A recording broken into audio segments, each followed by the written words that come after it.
Hey, what's up, guys? It's Andrew Santalski. I'm just giving you my final thoughts on UFC Fight Night Kattar versus Emmett. And this fight's going to go down in just about an hour here. We just lost the Lozon-Cerrone fight. I guess Lozon got injured at weigh-ins. But I'm just giving you some final thoughts. I have no bets for this card. My pick for the main event will be Kelvin Kattar.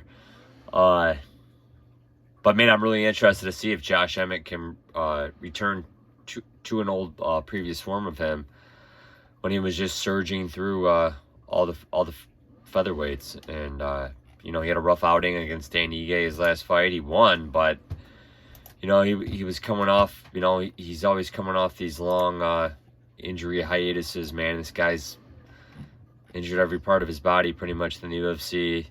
Beat Dan Ige, like I said, he was out for a long time after the Shane Burgos fight. He was out a long time after the Jeremy Stevens fight. So, I mean, we've seen this guy go through, serious, injury-prone spells. But, man, the guy's a great fighter. I like him in Kattar in the main event. Like I told you guys, time and time again, I love when the lighter weight classes headline the cards because they're going to bring it, man. And everybody should be excited for this fight. We have Sandhagen versus Song in Yadong Song in the fall. So that'll be another great bantamweight fight. Headlining Sterling versus Dillashaw, which has been, I think, finalized, but Sterling's saying the opposite. So, but yeah, just looking at this fight real quick, guys. Or looking at this fight card real quick. Like I said, I'm interested in this first fight of the night, Kyle Daukaus against Roman Dolidze. Like I said, the drama with Dolidze, possibly dating Cheyenne Vlismas or Cheyenne Baez. She's going through a divorce with fellow UFC fighter JP Baez. So Roman Dolidze, he kind of brings it, man. I think he could possibly hurt Daukaus early or something. But I think Daukaus is just such a good grappler that he's going to control the fight. Like I said, no bet, but my pick will be Daukaus. I'm on Halls against Wynn. Just kind of would like to see the end of the Darren Wynn show in the UFC, man. The guy has a hard time making weight. He's really undersized. Cody Stamann against Eddie Wineland.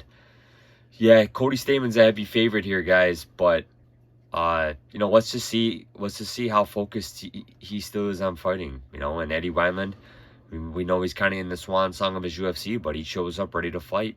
You never know if an upset's going to happen here, guys. But, at minus 525, Cody Stamann doesn't deserve to be that big of a favorite over anybody. But my pick is Stamann, but no bet. Gloria De Paula against Maria Oliveira. Paul sitting at minus 245. Like I said, for a women's fight, this just seems awfully high. My pick is De Paula here. Next up, we have Danny Chavez against Ricardo Ramos. I'm on Ricardo Ramos here, man. But like I said, normally, you're not going to see minus 295 lines on Ricardo Ramos here. And I just think the line's way off. But my pick's still Ramos. But just I don't know who's laying that type of price on a mid-tier featherweight fighter on Ricardo Ramos, man. It's just the guy's he's lost before, man, by TKO in the UFC, man, and you're gonna lay that against a dangerous striker like Danny Chavez. I wouldn't, man. I don't care how much you think Ramos is just gonna out-volume him or whatever, but fight I'm kind of looking forward to, Jeremiah Wells against Court McGee. A lot of people are on Wells here. I'm on McGee. I'm gonna side with this guy might be making a big enough a difference. We haven't seen Wells extended too far outside of that first round, I believe, in his UFC tenure. So we're going to see it here.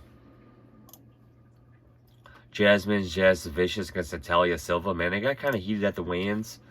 And I got Jazz the Vicious here. But, man, like I said, for low-level women's mixed martial arts and people are laying over 2-1 on a favorite, it's always a bad business venture. So we'll see what Natalia Silva has in her UFC debut. Adrianyanas against Tony Kelly. This is a fight I thought about a few times, man. Just, Giannis he's a very dangerous striker, but he kind of gasses later in fights. Tony Kelly, he's known for his insane cardio. He missed weight maybe that weight miss is going to give him an edge in this fight since he didn't cut those couple extra pounds. I'm still siding with Giannis here, but I can't fault anybody for trying to take the dog and Tony Kelly in this fight, man, because, you know, Giannis, he's kind of highly priced here, man. We're seeing a minus 280. I think it was even higher, minus 350 during the week. I could be wrong. Let's take a look. Yeah, so he did open minus 350 and whatnot, but, I mean, that's way too high against a guy like Tony Kelly. Julian Marquez against Gregory Rodriguez. I don't know. I'm just, like I told you guys, I'm not too high on Marquez here. Maybe he's taking his training more seriously. This can be a fireworks type of fight, man. Gregory Rodriguez, this guy's been super active as a UFC fighter, LFA veteran. He's coming off a loss to Emmett in his last fight. No shame in that, man. That was a back and forth absolute war. I'm gonna side with RoboCop here, man. Give me Gregory Rodriguez. Next up, Damir Ismagulov against Garam Kudalazi. I'm really interested to see. I mean, both these guys looked absolutely shredded at the weigh-ins. Really interested to see how Garam returns. He's been away for almost 2 years.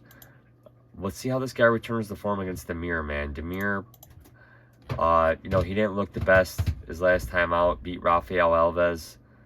You know, and it's already been a year since we've seen this guy. Man, it's crazy. So maybe inactivity might, you know, in the injuries might be beneficial for Garam here over Damir. But I'm still gonna side with Damir. But this is another fight that I was kind of thinking about possibly changing my pick to Garam here. But I'm gonna side with Damir. But it won't surprise me if Garam wins this fight. Joaquin Buckley against Albert Duraev. Just not high on Buckley, man. I just don't really like his fighting style. I don't think he's really going anywhere in the middleweight division. I do like Albert Duraev, man. We've seen this guy, absolute phenom on the Contender Series. He was calling out Adesanya on the Contender Series, guys. This guy's a specimen. Yeah, he kind of gassed against Kopolov, but again, that was in Abu Dhabi. First UFC fight. He's got that under his belt now. Let's see how he returns against Buckley here. I'm going to take Duraev. Kevin Holland against Tim Means. This should be a banger here, man. These guys are probably the new co-main event with Lausanne Cerrone fight scrapped. I'm going to side with Holland here, man. But Tim Means is an absolute dog. You know, the minus 300 on Holland, it's not warranted, man. Tim Means could put Holland out. You know, these guys are both nasty fighters, man. They got nasty weapons, you know. So I'm going to side with Kevin Holland here, though. But like I said, definitely no bet. And I don't know who's laying the 3-1 on Holland to beat Means. That's wild. Kattar against Emmett, man. And we've seen the odds kind of come down on Kattar here, man. He's kind of at a minus 215. We might see more dog money taking Emmett here. And man, Emmett says he's gonna bring it. I gotta side with Kattar here, man. I just think that he's headlined these main events too much. Emmett's only headlined once, and he lost to Jeremy Stevens. I just think Kattar's just a more well-rounded guy, man. You know, I do like the fact that the UFC is giving Emmett a main event spot. I would not be mad one bit if Emmett knocks Kattar out. I just think Kelvin Kattar's the better fighter here, man, the more well-rounded fighter. And I'm going to side with Kelvin Kattar here, man. But I'm looking forward to this absolute war. These are my final thoughts, guys. I don't have any bets on this card. Probably not to the July 2nd card. But, man, just, I mean, I can't fault guys for taking the dog shots on if I had to take dogs, I would look at the main event between I would take Josh Emmett. I would look at Garam Kudalazi here. Tony Kelly. Court McGee. Well, no, Court McGee is a favorite here, a slight favorite, or pick'em price. But I do like McGee. And that's what it would be. I wouldn't necessarily get involved with the chick fights. I just don't know enough about them. But like I said, I can't fault anybody for taking the dog in the women's fights.